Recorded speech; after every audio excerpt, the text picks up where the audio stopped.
Hello, welcome back to the reading of the poem of the Man God, written by Maria Beltorta, Volume 4. Chapter 461, Part 4, at Tarichea, Galatia, the sinner. Galatia, Galatia, shout many, and cast contumelies on her. They pick up pebbles and sand and throw them at the woman who stoops frightened. Jesus raises a hand severely and imposes silence. Why are you insulting her? You did not do so when she was a sinner. Why do it now when she is redeeming herself? She is doing that because she is old and ill, shout many sneeringly. Actually, although the woman is no longer very young, she is far from being old and ugly, as they say. But crowds are like that. Go ahead of me and get into that boat. I will take you home along a different way, orders Jesus.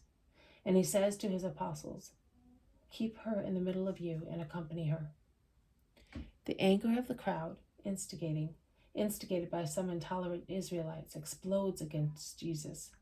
And amidst shouts of anathema, false Christ, protector of prostitutes, who protects them, approves of them.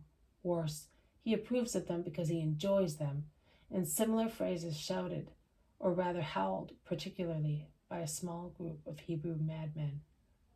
I do not know of which caste.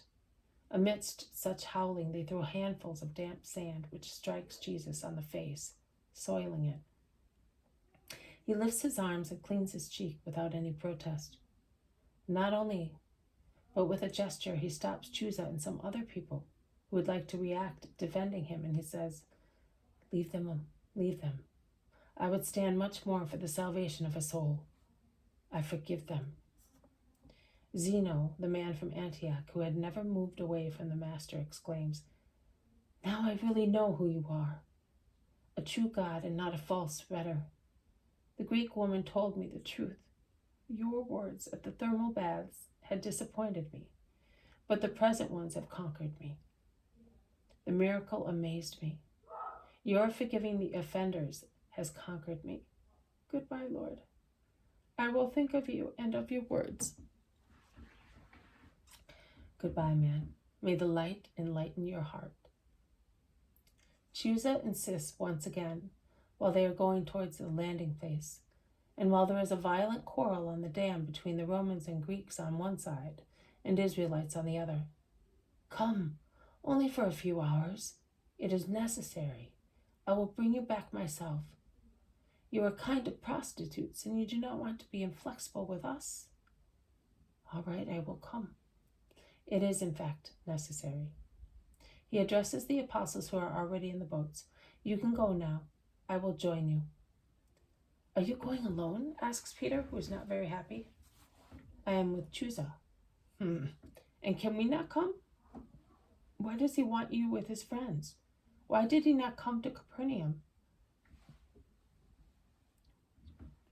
We did come. You were not there. He could have waited for us. That's all. Instead, we decided to follow your tracks. Come to Capernaum now. Why must the master come to you?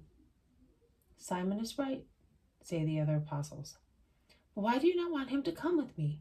Is it perhaps the first time that he comes to my house? Do you perhaps not know me? Yes, we know you, but we do not know the others. And of what are you afraid? That I am a friend of the master's enemies?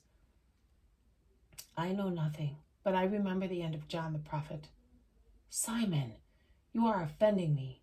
I am a man of honor. I swear to you that I would not let them pierce me through before they dare touch a hair of the master's head. You must believe me. My sword is at his service. If they pierced you, what purpose would it serve? Afterwards, yes, I believe that. I believe you. But once you are dead, it would be his turn. I prefer my oar, my poor boat, to your sword. And above all, our simple hearts at his service. But there is Manaen with me. Do you trust Manaen? And there is also Eleazar, the Pharisee, the one you know, and Timaeus, the head of the synagogue, and Nathanael ben Phaddah. You do not know him, but he is an important leader, and he wants to speak to the master. And there is John, named Antipas, from Antipatris, a favorite of Herod the Great, now old and powerful, the owner of the whole valley of Gaash, and that's enough. You are mentioning great names, but they mean nothing to me, with the exception of two.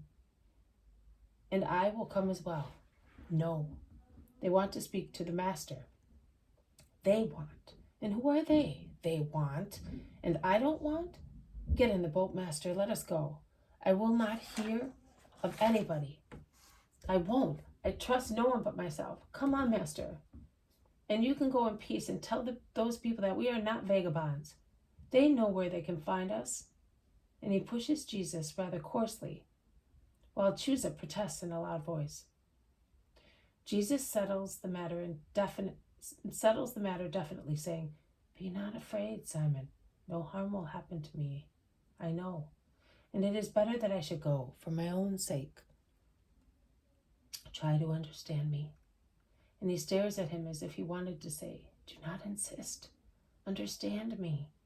There are no reasons which advise me to go." There are reasons which advise me to go. Simon yields unwillingly, but he gives in as if he were subdued. Nevertheless, he grumbles between his teeth with a dissatisfied expression. "Go without worrying, Simon. I will personally bring you back your Lord and mine," promises Chusa. "When?" "Tomorrow." "Tomorrow? Does it take so long to exchange a few words? We are now between the 3rd and the 6th hour. If he is not with us before evening, we will come to you. Bear that in mind, and we will not be alone." And he says so in a tone of voice which leaves no doubt about his intentions. Jesus lays a hand on Peter's shoulder. "I am telling you, Simon, that they will do me no harm. Bear evidence that you believe in my true nature. I am telling you, I know. They will do me no harm. They only want to explain things to me. Go. Take the woman to Tiberias. You may stop at Joanna's. You will thus be able to see that they are not abducting me with boats and armed men." "Right. But I know his house," and he points at Chusa. "I know that there is land behind it. It is not an island. There is Galgala, and Gamala, Era, Arbela, Gerasa, Basra, Pella, and Brema, and many more towns. But do not be afraid, I tell you. Be obedient. Give me a kiss, Simon. Go. And you too." And he kisses and blesses them. When he sees the boat depart, he shouts to them, "It is not my hour. And until that moment, nothing, and no one will be able to raise a hand against me. Goodbye, friends." He turns toward Joanna, who clearly looks upset and worried, and he says to her, "Be not afraid. It is a good thing that this should happen. Go in peace." And he says to Chusa, "Let us go, to show you that I am not afraid, and to cure you." "I am not ill, Lord." "You are, I tell you, and many with you. Let us go." He gets into the fast, rich boat and sits down. The oarsmen begin to row on the calm waters, making a detour to avoid the strong current at the end of the lake, where the water flows into the riverbed.